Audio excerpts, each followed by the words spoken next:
Trent Alexander-Arnold, Xabi Alonso, Mbappe with more experience under his belt, the rise of Arda Güler. Real Madrid's new team looks scary. After an underwhelming season, it was time for a change, and a new era is upon us. New faces, new tactics, but the goal is always the same: to win trophy. Does this new version of Madrid have what it takes? Let's find out. To say Real Madrid's 2025 season was underwhelming would be putting it lightly. When you add Kylian Mbappé to a team that had just won the double, you expect to win more trophies, not less. The beginning looked great, with Madrid bending Atalanta over in the UEFA Super Cup. Mbappe, Vini, Bellingham, all were linking up, and it really did seem like they were gonna bulldoze through everyone, like me driving on sidewalks in GTA. But that joy didn't last long. Madrid then spent the next 3 months not playing well at all. Then they spent a few months back and first in La Liga before everything came crashing again. In the competition that they were supposed to be masters in, they lost to Arsenal. For one night, Madrid made Rice look like a hybrid of Beckham and Roberto Carlos. Unlucky Madristas. Well, what do Madrid do when they have a bad season? They bring in a new manager. Hooray! The easiest scapegoat. Ancelotti did an amazing job with this team over the years. The fact that this guy won a Champions League and La Liga in 2024 is pretty impressive, considering Perez didn't do anything to replace Benzema. Madrid's only natural 9 was Joselu. Now, while he did have his moment against Bayern Munich, let's be serious, that's I'm all for recruiting. Bellingham was a great purchase, but Eyebrow Man deserves a lot of praise for getting the best out of the Englishman.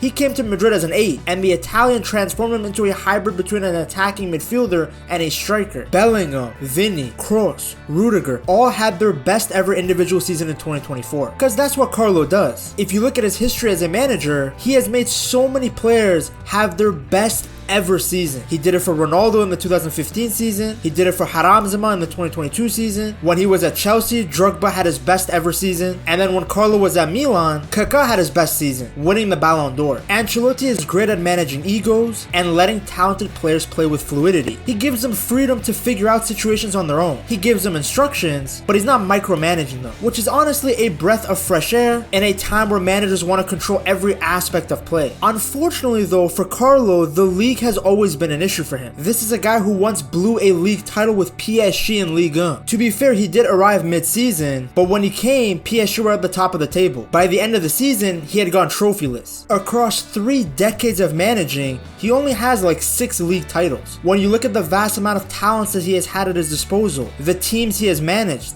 it is somewhat disappointing. Nevertheless though, he's not only a footballing legend but a Real Madrid legend. He brought them multiple Champions Leagues, which isn't easy to do, and brought chemistry to a locker room that was divided. As good as he was in the past though, it was time for a change. Enter Xabi Alonso. The midfield maestro is back at Madrid, but not as a player this time. The man who once ran the midfield with calmness and class is now in charge of the whole team as the manager. And he's not just some sort of new coach. He's coming in with a big reputation after doing something truly special at Bayer Leverkusen. When Alonso took over Leverkusen in late 2022, things were not going well for them. The team was near the bottom of the Bundesliga, and there weren't many signs of hope. But everything changed under Alonso. Despite arriving mid-season, he got them out of the relegation zone and had them playing very fluid football. By the end of his first full season in charge, he had taken Leverkusen all the way to the top. Not only did these guys win the Bundesliga for the first time in the club's history, but they did it without losing a single match all season. That had never been done before in Germany. He had single-handedly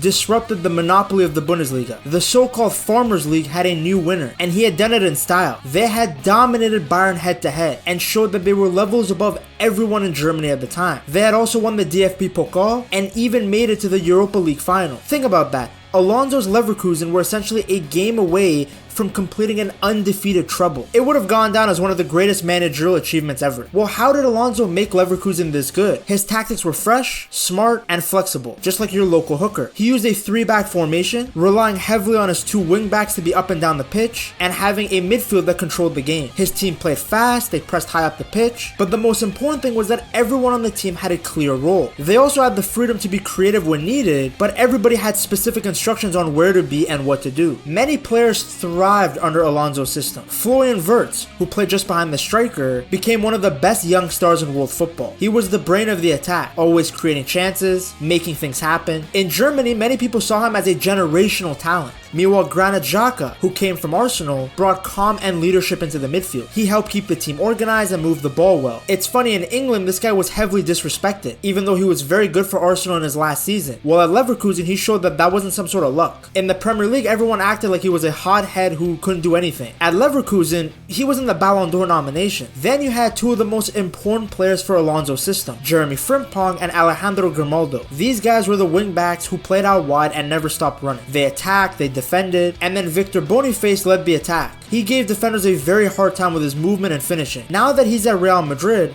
Alonso will bring with him everything that he's learned. His style of play is modern, it's exciting, and it's very smart. He knows how to develop young talent and build a team that works hard for each other. Based on the system he used at Leverkusen, I think there are many Madrid players who will thrive under him. Like I said before, at Leverkusen, Alonso gave Florian Wirtz a free role just behind the striker. And it worked wonders because Wirtz had the space to create, to dribble, and pick out clever passes. That's exactly the kind of role that Arda Guler could not play at Madrid. Guler loves playing in tight areas and making things happen. Under Alonso, he can finally get regular minutes and become the star that he was destined to be. Because at the start of his Real Madrid journey, he didn't get many chances. A combination of injuries and big names ahead of him meant it was hard for him to break through. But by the end of the 2024-2025 season, everything changed. With the team underperforming as a whole and others being tired and injured, Guler finally got some opportunities, and he didn't disappoint. He scored some beautiful goals, created chances for the other players, and brought something different every time he touched the ball. Everyone started to notice, from fans to his teammates to even Ancelotti. I mean, when a player is scoring this type of goal for his country at the Euros, it shouldn't come as a surprise when he replicates that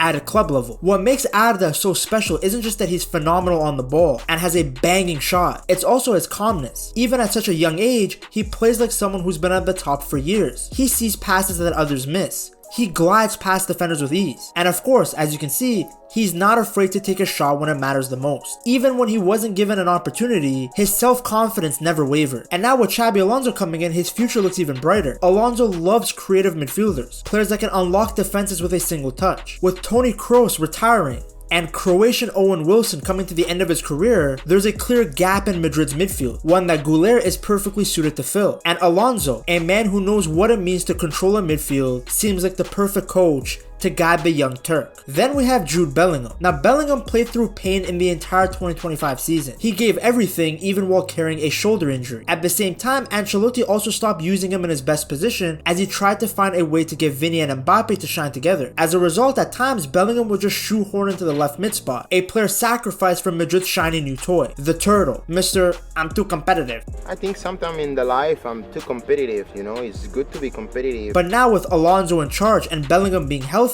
we might finally see the very best version of him. At Leverkusen, Alonso's midfielders had the freedom to push forward, to press high, and to control the game. Bellingham can do all that. My guess is that Bellingham would play in the Xhaka/Palacios role, since he can defend and score. In fact, I think as a box-to-box midfielder, we would see the very best version of Bellingham, because as good as he has been in a more forward role, he's a super well-rounded midfielder. He defends, he attacks, but he can also score and create. He has the power to drive past defenders, the intelligence to make late runs into the box, and he also has the aggression to actually try and win the ball back in duels. Despite being a superstar, he doesn't really have a prima donna attitude. He's actually willing to do the dirty work. If you play him deeper, you can still take advantage of his ability to crash into the box, and at the same time, get him more involved in the play. Because I feel like for Real Madrid as a whole, the more Bellingham touches the ball, the better it is for their attack. Unlike most midfielders, Bellingham doesn't hide. He wants the ball. Whether Madrid are winning or struggling, he wants to be involved. That's why the fans already see him as one of the faces of the club's future, and why he can be Xabi Alonso's greatest asset. Another player who isn't afraid of doing the dirty work is Fede Valverde. Valverde is known for one thing above all else: his energy. He runs non-stop, defends hard, and of course he loves to pop one from distance. In Alonso's system, players like him are gold. It's like finding a girl with a low body count. At Leverkusen, Alonso had players who could fill the gaps when others went forward. Valverde can do that perfectly. He'll likely be one of the most trusted pieces in Alonso's midfield, helping the team stay balanced and dangerous. No matter the manager, Valverde has always been Real Madrid's motor, the kind of player who never stops running, never stops fighting, and never hides when the games get tough. And in a squad full of stars, you need someone like Valverde who is the glue, covering for teammates, doing the dirty work, but also finding time to contribute with both goals and assists. Fans love him not just for his talent, but for his heart. His versatility will also be a huge asset to Alonso, because he can use the Uruguayan at right wing back, back, at center mid, or even as a winger behind the strikers if needed. Because it doesn't matter where he plays. He will track back, he will make last-ditch tackle, and then when he needs to, he can smash in a long-range shot. Valverde plays every minute like it could be his last, and that intensity is what makes him so special and so essential. At Leverkusen, Alonso's system didn't just rely on flashy attackers. He built his system around midfielders who could think fast and work tirelessly. Players like Palacios and Xhaka weren't always in the headlines, but they made everything tick. Valverde is made for that kind of role. Then you have Brahim Diaz, who in my opinion will be the spark off the bench. Alonso used two creative players behind the striker. One of them can easily be Brahim Diaz. He's quick,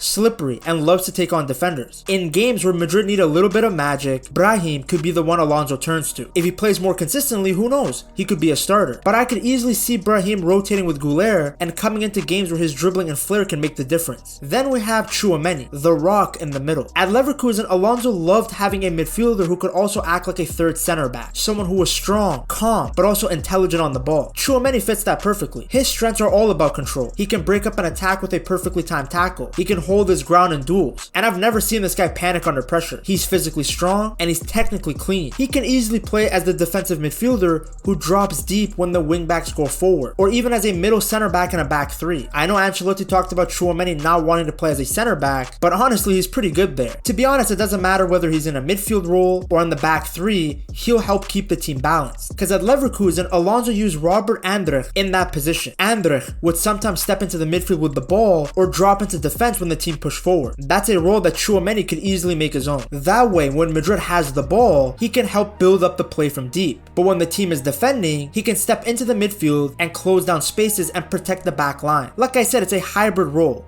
Not quite a center back, not quite a full-time midfielder, but for Tchouameni it should be fine because he's comfortable doing both. This also takes the pressure off the other players. When the wingbacks push high and players like Bellingham or Valverde want to go forward, Tchouameni can cover the gaps. Alonso himself played as a deep line playmaker, so he knows exactly what that role requires. The timing, the patience, the vision. So you can bet that he'll know how to bring out the best in Tchouameni. Then you have Eduardo Camavinga, a man who's like a Swiss Army knife, because he can do it all. I've seen this guy play as a midfielder, a fullback, even a winger at times. Alonso loves players like that, guys who can fill any role and still play well. Don't be surprised if he becomes Alonso's go-to problem solver. And then of course we have Kylian Mbappé. At Leverkusen, Boniface played as the main striker. Even though he was up front, he was allowed to drift wide, drop deep, and attack open space. Now imagine doing all of that, but now you do it with Mbappé. Everything Boniface could do, Mbappé can do even better. And Alonso's system might be exactly what he needs to hit that next level in Spain. With two creative midfielders behind him and a wingback like Trent stretching the pitch, Mbappé will have more space to attack than ever before. He's no longer going to be isolated or forced to carry the attack alone. He'll be part of a very fluid, fast-moving front line. He won't have to come deep to get the ball. Madrid's midfield will feed him. He won't have to make something out of nothing. He'll get quality service. Hopefully Alonso can motivate the turtle to actually make runs though, because when Real Madrid counterattacks under Alonso, that's where Mbappé can become terrifying. One pass, one sprint, and he's already celebrating. Because remember, even in his bad first year,